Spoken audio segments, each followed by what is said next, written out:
آج وہی ہندو ہے، اس نے آسام میں آگ لگا رکھی ہے۔ آج دلی سے جمعیت علماء ہند کے صدر حضرت مولانا ارشد مدنی نے ہیمنت شرما کے خلاف یہ اعلان کیا ہے کہ جس طرح ہیمنت شرما نے 50,000 سے زائد مسلمانوں کے گھروں کو اجاڑ دیا ہے، آج اسی کے تعلق سے جمعیت علماء ہند کے صدر حضرت مولانا ارشد مدنی نے دلی سے ایک بڑا اعلان کیا۔ آپ سنیے کہ آخرکار حضرت مولانا ارشد مدنی نے ایسا کیا اعلان کیا ہے۔ ہمارا مقابلہ مسلم عوام کا فرقہ پرست عوام سے نہیں، ہمارا مقابلہ اس گورنمنٹ سے ہوگا جو ان فرقہ پرست طاقتوں کو آزادی دے رہی ہے۔ ہم علی اعلان کہتے ہیں، ہماری لڑائی فرقہ پرستی کرنے والوں سے نہیں ہے۔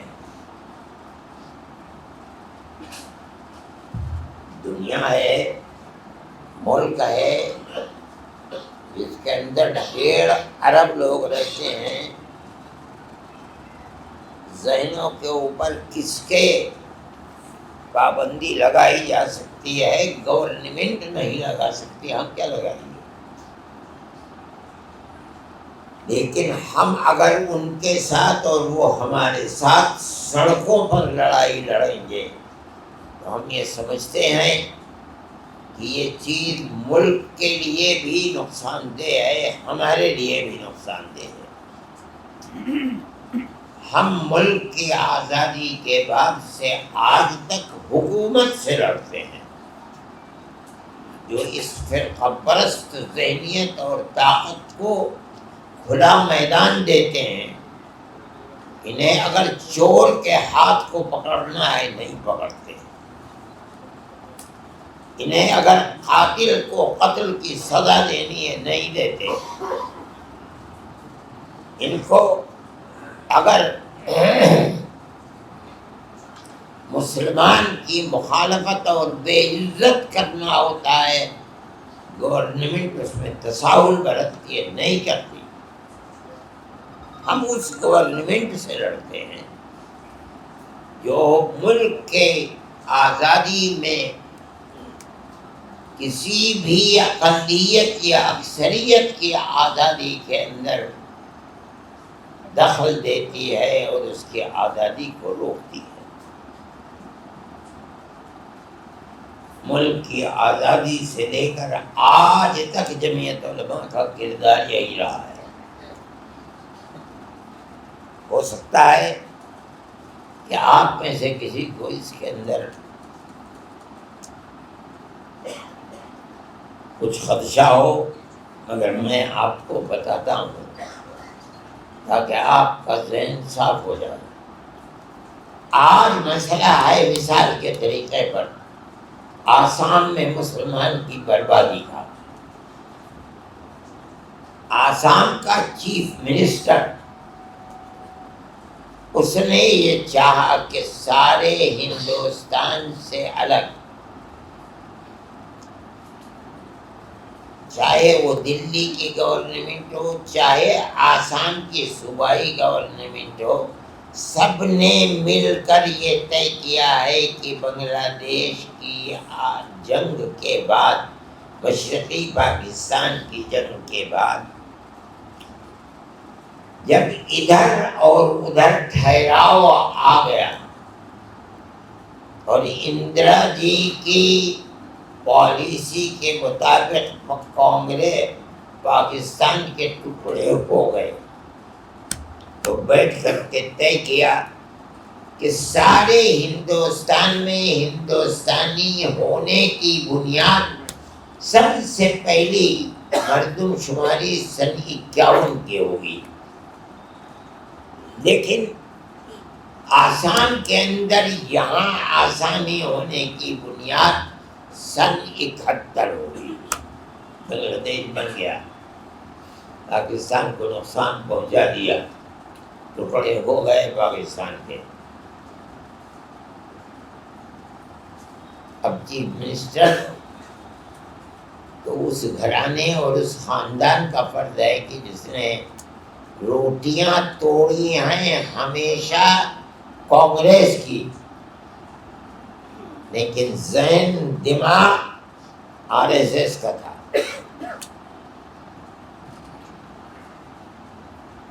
ہم نے کہا سونیا جی سے کہ آپ اس کو ٹکٹ مت دیجیے. میں نے خط بھیجا ان کو، مگر انہوں نے نہیں مانا اور ٹکٹ دے دیا. آج وہی ہندو ہے جو کانگریس کی اس پالیسی اور دستور کے خلاف اس نے آسام میں آگ لگا رکھی ہے. یہ ایک پالیسی ہے گورنمنٹ کی، ہم گورنمنٹ سے لڑتے ہیں. ہم پھر لڑیں گے اور ہم لڑتے چلے آئے ہیں. یہ ذہنیت مسلمان کو تباہ و برباد کرنے کے لیے سب سے پہلے وہ ایک کیس ہم گئے سپریم کورٹ کے اندر. ایک ایسی صورت تھی جس سے 48 لاکھ ہندو اور مسلمان متاثر ہو رہے تھے. متاثر کیا ہو رہے تھے؟ برباد ہو رہے تھے. یہی مسئلہ تھا کہ تقریباً 27 لاکھ مسلمان اور 25 لاکھ ہندو عورتیں جن کے نکاح ہوئے ہیں اور بیاہ کر جہاں ان کے ماں باپ کو ہندو نیشنلٹی، ملک کی مسلم نیشنلٹی ملی ہوئی تھی، یہ عورت شادی بیاہ کر کے کہیں دوسری جگہ چلی گئی تو وہاں کے پردھان اس بنیاد کے اوپر کہ ان کے ماں باپ آسامی آئے ان کو نیشنلٹی کے سرٹیفکیٹ دیا کرتے تھے. اس کے خلاف گورنمنٹ کھڑی ہو گئی آسام کی. فرقہ پرست ذہنیت اتنی مضبوط تھی کہ اس نے گورنمنٹ کو کھڑا کر دیا. جمعیت علماء تنہا جماعت تھی. ہم سپریم کورٹ میں چلے گئے اور عجیب بات تھی، سپریم کورٹ کا جو چیف تھا، چیف جسٹس، وہ آسامی کا تھا. مجھے بہت ڈر لگتا تھا کہ خدا جانے کیا صورت پہ جاتی ہے. یہ 48 لاکھ عورتیں اور پھر ان کے بچے کروڑوں کی تعداد میں، اگر یہ غیر ملکی ہو گئے دنیا کا کون سا ملک ان کو لے گا؟ یہ کیسے زندہ رہیں گے؟ یہ اللہ کا فضل. اور میں نے اس وقت بھی بیان دیا تھا کہ مجھے آج جتنی خوشی ہوئی میری زندگی میں کبھی مجھے اتنی خوشی نہیں ہوئی تھی. تو فیصلہ ہمارے حق کے اندر آ گیا. ہم عوام سے نہیں لڑے، یہ ہمارا دستوری، ہم گورنمنٹ سے لڑتے ہیں.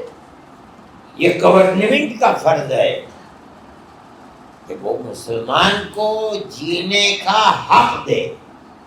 وہی حق جو ہندو کو دیا جاتا ہے وہی حق میں دے. پھر اس کے بعد دوسرا مسئلہ آ گیا. انہوں نے پیش کر دیا کہ سن 71 کو بنیاد، یہ اس چیف منسٹر کا مسئلہ ہے، سن 71 کو بنیاد بنانے کے بجائے سارے ملک میں جس طرح 51 ہے، آسام کے اندر بھی 51 ہی کو بنیاد بنایا جائے.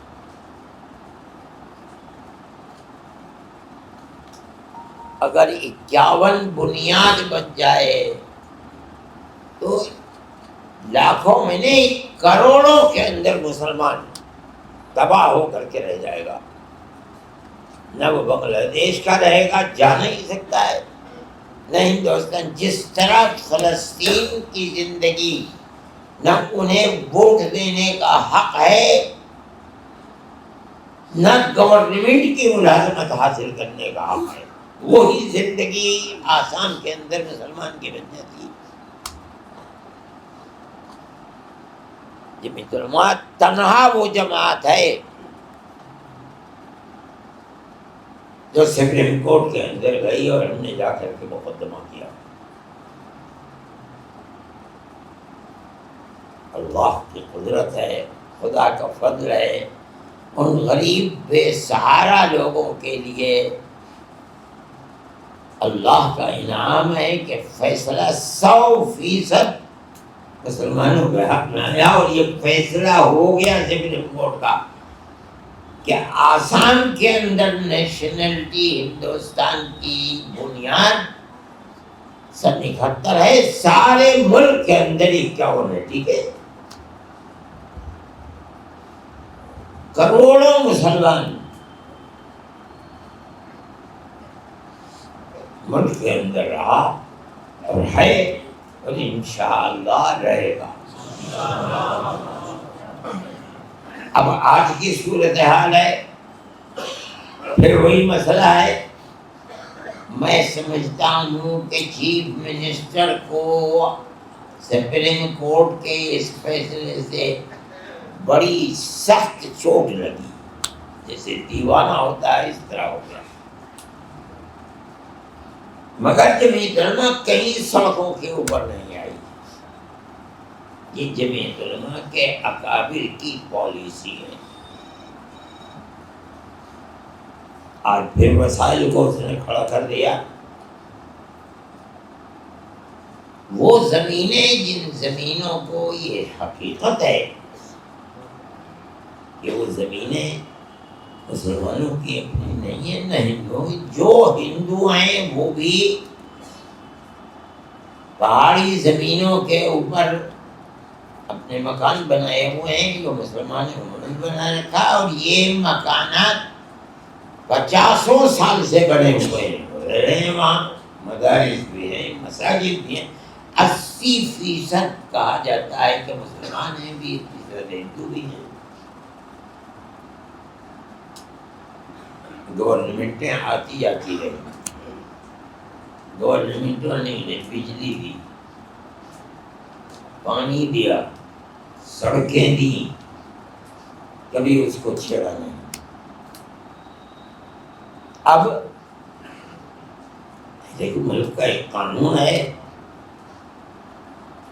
کہ جو زمینیں ہیں ایسی کہ وہ گورنمنٹ کی زمینیں، پہاڑ کی زمینیں، ان کے اوپر آبادی نہیں بنائی جا سکتی، اور کہیں کورٹ کا فیصلہ بھی ان کی تائید جو ہے نہیں ہونی چاہیے۔ لیکن قانون اور بھی ہیں، اگر 30 سال سے وہاں آبادی ہے اور گورنمنٹیں دیکھ رہی ہیں کہ یہ آباد ہیں، ان کو سہولتیں دے رہی ہے، تو انہیں وہاں سے ہٹایا نہیں جا سکتا، اور اگر ہٹانا ہے تو اس کا بدل انہیں دینا چاہیے۔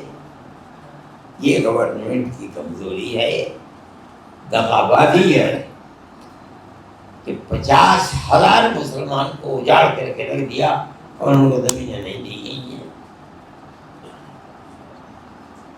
اس طرح کی آبادیاں بے شمار آسام کے اندر ہندوؤں کی بھی ہیں، لیکن ان آبادیوں کو ہاتھ نہیں لگایا جاتا ہے۔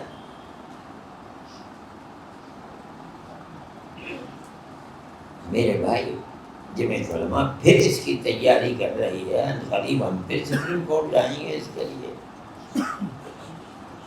سڑکوں پر اتر کر کے ہم نہیں لڑتے، لیکن اس میں عوام کا مقابلہ عوام سے ہوتا ہے۔ فرقہ پرست ذہنیت کے لیے یہ بہت طاقتور چیز ہے، جس سے ملک کے اندر بدامنی ہوتی ہے، اس لیے ہم یہ کام نہیں کرتے۔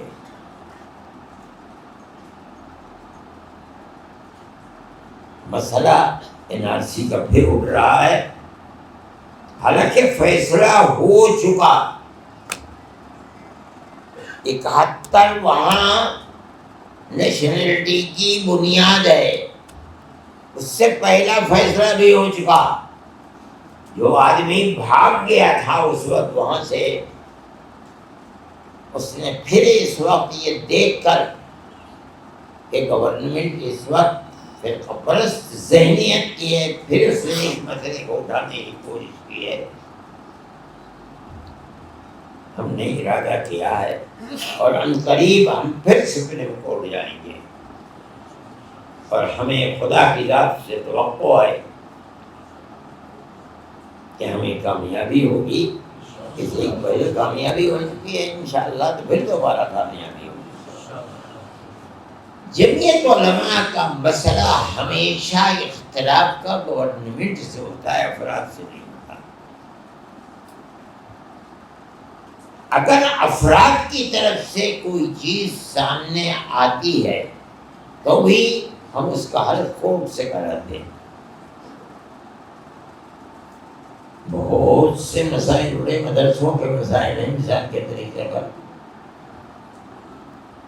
ہم نے عوام کو یا گورنمنٹ کے مشنری کو ہاتھ نہیں لگایا، گورنمنٹ کی پالیسی کے خلاف ہم کورٹ گئے. مسلمانوں کے مکانات کو بلا وجہ توڑنے اور بلڈوزر چلا دینے کی بات آئی، ہم کورٹ میں گئے. آج بھی ہم بڑے مسائل کے اندر کورٹ میں گرے ہوئے ہیں، اور کورٹ کے اخراجات کم نہیں تو سپریم کورٹ کے اخراجات، ہائی کورٹ کے اخراجات کتنے ہوتے ہیں. ایک ایک مسئلے کے اوپر 50 لاکھ روپیہ پانی کی طرح بہ جاتا ہے. ہمارا کیا ہے، کوئی کاروبار نہیں، کوئی فیکٹری نہیں ہماری. مسلمان ہمیں دیتا ہے، ہم ایک ہاتھ سے لیتے ہیں، دوسرے ہاتھ سے اس کو کام میں لگا دیتے ہیں. ظاہر ہمارا کچھ نہیں ہے. آدمی پوچھتا پوچھتا آتا ہے کہ جمعیت علماء کا دفتر کہاں ہے، آتا ہے اور آ کر کے دفتر میں پیسے دے کر کے اور چلا جاتا ہے. پوچھتا بھی نہیں کبھی کہ کیا کہاں گئے میرے پیسے. ہمارا معاملہ ایسا ہی. ہم مدرسوں کے سلسلے میں گئے، کیس ہیں اور چل رہے ہیں. سپریم کورٹ نے کہا کہ مسئلہ ہائی کورٹ کا ہے، وہاں جائیے. ہم ہائی کورٹ میں چلے گئے، پیشیاں لگ رہی ہیں. ابھی پرسوں پیشی دی ہائی کورٹ کی. وہاں جو اعتراضات ہوئے تھے ہمارے وکیل نے کہا اس کے جواب طلبی کے لیے گورنمنٹ کو انہوں نے 6 ہفتے کا وقت دیا ہے. یقیناً مسئلہ صبر آزما ہوتا ہے، یہ کوئی ضروری نہیں ہے کہ چٹ منگنی پٹ گیا. ٹھیک ہے، ہم نے دیا ہے، ہم سمجھتے ہیں کہ مہینے 2 مہینے 3 مہینے 4 مہینے کے اندر چلتے چلتے مسئلہ ختم ہوگا، حل ہوگا، اور انشاءاللہ ہمارے حق میں ہوگا.